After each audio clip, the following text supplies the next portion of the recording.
Assalamualaikum warahmatullahi wabarakatuh. Halo guys, jumpa lagi di channel ini. Oke, buat teman-teman yang nonton video ini semuanya mudah-mudahan kabarnya sehat.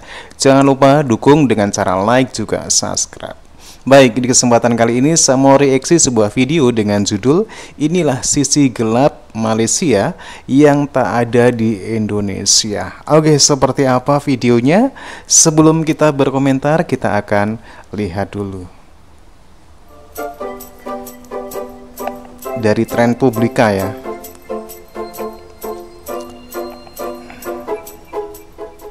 Malaysia sedang menimbangkan untuk membuka kasino dekat Forest City yang bakal memberi rezeki kepada Yang di-Pertuan Agong. Untuk membuka kasino dekat Forest City yang bakal memberi rezeki kepada Yang di-Pertuan Agong.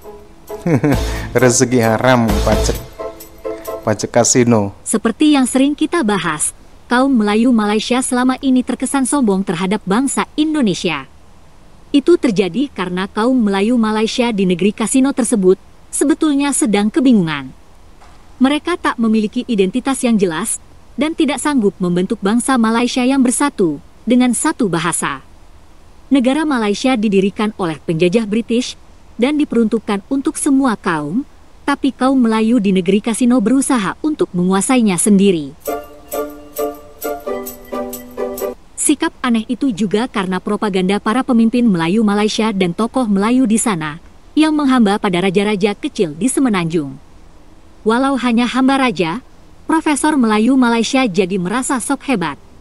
Mereka sok jadi penguasa Nusantara dan mengajak bangsa Indonesia kembali ke masa lalu lewat konsep alam Melayu. Padahal raja-raja Semenanjung itu adalah raja-raja kecil, penguasa seluas kabupaten atau kecamatan saja. Mereka bukan raja besar, tapi sok mau memiliki Nusantara. Propaganda itu jelas menyesatkan.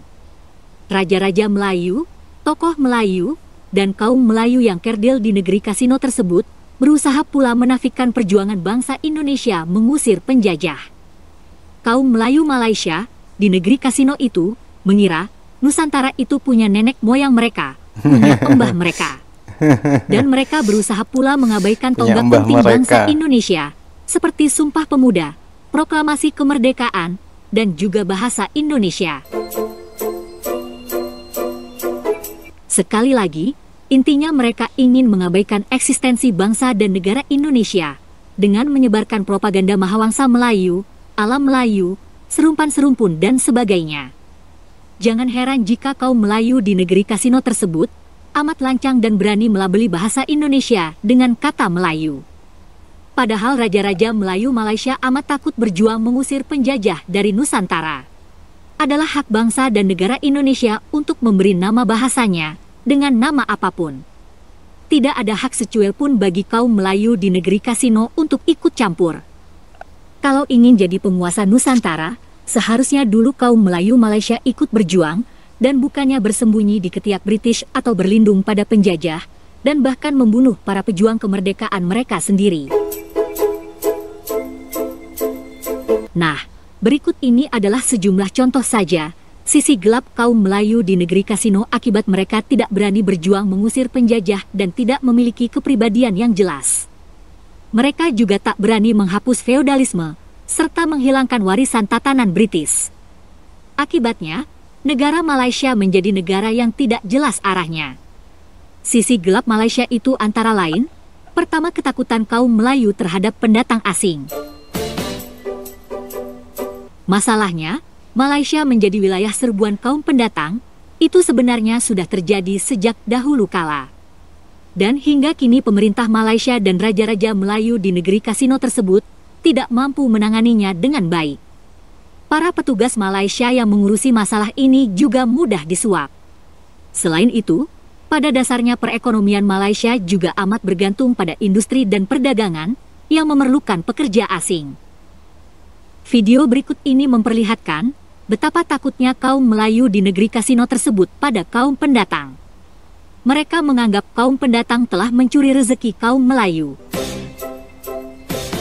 Ramai buruh asing masih bekerja di Pasar Borong Kuala Lumpur dan premis perniagaan di sekitarnya. Walaupun kawasan itu berulang kali digempur pihak berkuasa, situasi itu dipercayai terus berleluasa berikutan. Tidak ramai warga tempatan khususnya golongan belia yang mahu bekerja atau mampu bertahan lama melakukan kerja-kerja di pasar berkenaan. Perkongsian harian Metro dan tinjauannya di beberapa premis berhampiran pasar berkenaan mendapati ada warga tempatan yang bekerja di kawasan itu, namun jumlahnya sedikit jika dibanding dengan warga asing. Difahamkan rata-rata pekerja asing terbabit adalah pendatang asing tanpa izin parti atau warga asing yang menyalahgunakan permit kerja, antaranya sektor pembersihan dan pembinaan namun bekerja di pasar berkenaan. Pengurus sebuah kedai sayur Kiong berkata dia terpaksa mengeluarkan modal bagi mengambil warga asing sebagai pekerja yang sah kerana sukar untuk menarik warga tempatan bekerja dalam bidang itu, walaupun orang Malaysia sendiri nggak suka kerja gituan ya.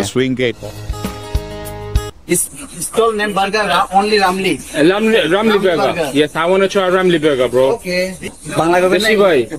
Deshi bhai, so I'm telling you guys, Malaysia is not Malaysian anymore. It's Bangladesh. Trust me. Okay. So I'm telling you guys, Malaysia is not Malaysian anymore. It's Bangladesh. Trust me. Okay. So this is the Ramli burger he's making for us. হয়তো রেস্টুরেন্টের বার্গার বানাইতে পারে, কিন্তু রামলি বার্গার যেটা এটা একমাত্র মালাইরা বলে বানায় আর কি। তো আমি মনে হয় একজন শুধু বাঙালি যেটা বানায়। So saying the Ramli burger only the Malaysian people can make this sort of burgers, but he's the only Bangladeshi guy that can make a Ramli burger here in Malaysia. Orang tempatan kali nggak bisa kali ya, nggak mampu bersaing. Nah, sisi gelap yang kedua adalah keberadaan kasino dan perjudian. Lalu sisi gelap yang ketiga adalah keberadaan institusi Raja Melayu. Dua hal ini saling berkaitan. Bagi orang Indonesia, keberadaan kasino dan perjudian di Malaysia amat mengherankan karena kaum Melayu Malaysia selalu mengklaim sebagai kaum yang paling hebat di alam semesta, kaum keturunan Nabi, dan kaum yang paling Islami. Tapi, nyatanya mereka membiarkan perjudian merajalela. Bener juga sih ya teman-teman ya. Umat Islam di Malaysia juga aneh, karena tak hanya menyembah Allah, tapi juga menyembah raja-raja Melayu. Keberadaan raja-raja Melayu ini sungguh ganjil pula. Sultan-sultan di negeri kasino adalah keturunan pemuja penjajah, tapi tetap dipertahankan hingga sekarang. Sultan-sultan Melayu itu juga dianggap sebagai penjaga agama Islam. Tapi nyatanya, kasino dan perjudian dipelihara di Malaysia. Bener sekali, bener sekali. Celakanya, sultan-sultan Melayu itu dilindungi oleh konstitusi Malaysia. Yang penting duitnya. Sultan-sultan di negeri kasino itu pun seperti kebal hukum. Karena kaum Melayu Malaysia hanyalah hamba raja, maka kapanpun mereka bisa dijebloskan ke penjara jika dianggap menghina raja. Kasus berita rencana pembukaan kasino di kota hantu Forest City hanya sebagai contoh. Aktivis dari kubu oposisi terancam masuk penjara hanya karena mengunggah berita dari media Bloomberg. Dalihnya adalah si aktivis itu telah menghina raja-raja Melayu karena dikaitkan dengan rencana pembukaan kasino baru. Padahal yang membuat berita itu adalah media asing, yang menghina raja sebetulnya media asing. Tapi pemerintah Malaysia tidak berani menyentuh media asing tersebut, dan yang jadi korban adalah hamba-hamba Raja Melayu yang dianggap menyebarkan berita tersebut. Nah, berikut ini adalah videonya.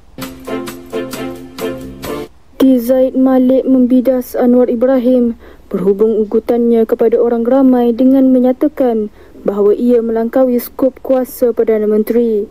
Dia menuntut Anwar menarik balik ugutannya dan menyamakan bahawa tindakan sedemikian mengingatkan tentang rejim kuku besi seperti bekas Presiden Filipina Ferdinand Marcos. Semalam, Anwar mendakwa mereka yang menyebarkan fitnah mengenai pembukaan kasino di Forest City, Johor sebagai penjahat dan wajar dihukum.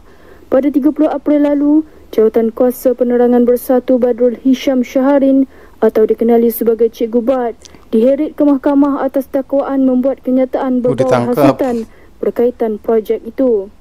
Mengulas lanjut, Zaid berkata di bawah perlembagaan negara, Anwar tidak mempunyai kuasa untuk menakut-nakutkan orang ramai dengan kemungkinan hukuman penjara kerana terlibat dalam wacana awam mengenai perkara yang berkepentingan awam.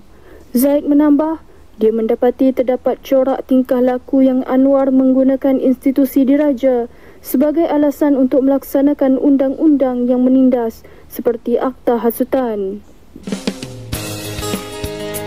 Oke teman-teman ya, demikian satu video dari Tren Publik. Memang benar ya kalau kita berbicara negara Malaysia yang katanya negara berasaskan syariat Islam, tapi pada kenyataannya hal ini sangat bertolak belakang sekali pada kenyataan di mana Malaysia juga melegalkan perjudian seperti kasino. Hal inilah yang terlihat miris sekali ketika negara menganut syariat Islam, tapi di sisi lain juga melegalkan hal yang sebenarnya merusak mental bangsa. Tentunya hal ini tidak diperbolehkan dalam agama. Tapi inilah Malaysia. Dan bagaimana teman-teman? Silakan teman-teman bisa berkomentar. Jangan lupa like juga subscribe. Terima kasih dan wassalamualaikum warahmatullahi wabarakatuh.